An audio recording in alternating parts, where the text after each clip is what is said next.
Hi friend, Jananayagan படத்தை வந்து இன்னும் ரிவைசிங் கமிட்டி வந்து இன்னும் பார்க்க ஆரம்பிக்கல. ஸோ எப்போ பார்ப்பாங்க அப்படிங்கிறது தெரியல. ஸோ பார்த்த பிறகு தான் வந்து எந்த ஒரு முடிவுமே சொல்ல முடியும் அப்படிங்கிற மாதிரி நம்ம பார்த்துட்டு இருந்தோம். ஆனால் இப்போ பார்த்தீங்க அப்படின்னா ரீசெண்டாக சோஷியல் மீடியாவில் பயங்கரமாக ட்ரெண்ட் ஆகிட்டு இருக்கு. என்னென்னு பார்த்தீங்க அப்படின்னா கனடாவில் உள்ள டிஸ்ட்ரிபியூட்டர் வந்து உங்கள் மணியெல்லாம் திருப்பி வாங்கிக்கோங்க, April 30th வரைக்குமே படம் ரிலீஸ் ஆகாது அப்படிங்கிற மாதிரியான ஒரு நியூஸ் போட்டிருக்கிறது வந்து இப்போ பயங்கர ட்ரெண்டாகவும் வைரல் ஆகிட்டு இருக்குது. ஸோ இந்த முடிவை வந்து அவங்க எப்படி எடுத்தாங்க அப்படிங்கிறது தெரியல. கண்டிப்பாக ப்ரொடக்ஷன் டீம் கூட டிஸ்கஸ் பண்ணியிருக்கணும். அண்ட் ப்ரொடக்ஷன் டீம் சொல்ல போய் தான் இந்த முடிவை எடுத்துருக்கணும் அப்படிங்கிற மாதிரி தான் சொல்லப்படுது. ஆனால் ப்ரொடக்ஷன் டீம்லேருந்து அஃபிஷியலாக எந்த அனௌன்ஸ்மெண்ட்டுமே வரல. ஸோ அதனால் ரிவைசிங் கமிட்டி இப்போ இந்த வீக்கில் பார்த்தாங்க அப்படின்னா இமீடியட்டாக கூட அவங்க வந்து ரிசல்ட் சொல்லலாம். ரிசல்ட் சொல்லும்போது அது தக்கன வந்து டேட் மாறலாம் அப்படிங்கிற மாதிரி இந்த யோசிச்சுட்டு இருந்தோம். ஸோ அதனால் வந்து February 26, 27 இருக்கும் அப்படிங்கிற எக்ஸ்பெக்டேஷன் இருந்துச்சு.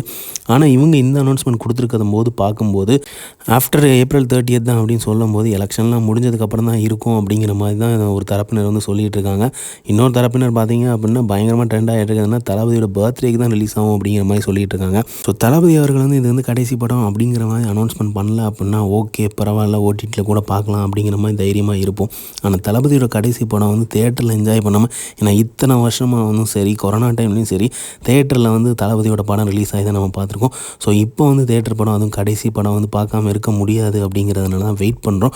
கண்டிப்பாக வெயிட் பண்ணுவோம். எப்போ ரிலீஸ் ஆகட்டும் அப்போ வந்து கண்டிப்பாக திருவிழாவாக தான் இருக்கும். அதில் எந்தவித சந்தேகமே கிடையாது.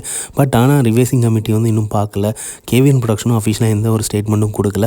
அதுக்கு முன்னாடி இவங்க சொன்னது வந்து இப்போ ஒரு பெரிய குழப்பமாக தான் இருக்குது. ஸோ எல்லாம் டிஸ்கஸ் பண்ணியிருப்பாங்களா அப்படிங்கிற மாதிரியும் தோணுது. ஒரு வேளை வந்து இன்னுமே இழுபறியில் தான் இருக்குதா அப்படிங்கிறதுமே தெரியல. ஸோ ஜனநாயகன் பற்றி இன்னுமே வந்து ஒரு கன்ஃபர்மேஷன் வந்து சொல்லாமல் இருக்காங்க. ஸோ அதனால் வந்து எலெக்ஷன், ஏன்னா அவங்க வந்து எலெக்ஷன் கமிஷன்லேருந்து வந்து டேட் அனௌன்ஸ் பண்ணிட்டாங்க அப்படின்னா கம்ப்ளீட்டாக ஸ்டாப் ஆயிரும் அப்படிங்கிறது நம்ம ஏற்கனவே பார்த்துருந்தோம். ஸோ அதனால தான் இந்த முடிவு எடுத்திருக்காங்களா அப்படிங்கிறதும் தெரில. அஃபீஷியலாக ஒரு அனௌன்ஸ்மெண்ட் கொடுத்துட்டாங்க ப்ரொடக்ஷன் டீம்லேருந்து அப்படின்னா கிளியர் கட் ஆயிரும். ஆடியோ லான்ச் அப்போவே தளபதி தெளிவாக சொல்லிட்டார், நம்ம படம்னாலே பிரச்சனை தான் அப்படிங்கிறது நம்மளும் ஃபிக்ஸ் ஆகி தான் இருக்கும். ஸோ இந்த மாதிரி தளபதி அப்டேட் தெரிஞ்சுக்கிறதுக்கு லைக் பண்ணுங்கள், ஷேர் பண்ணுங்கள், ஃபிலிமா சேனலை சப்ஸ்கிரைப் பண்ணுங்கள்.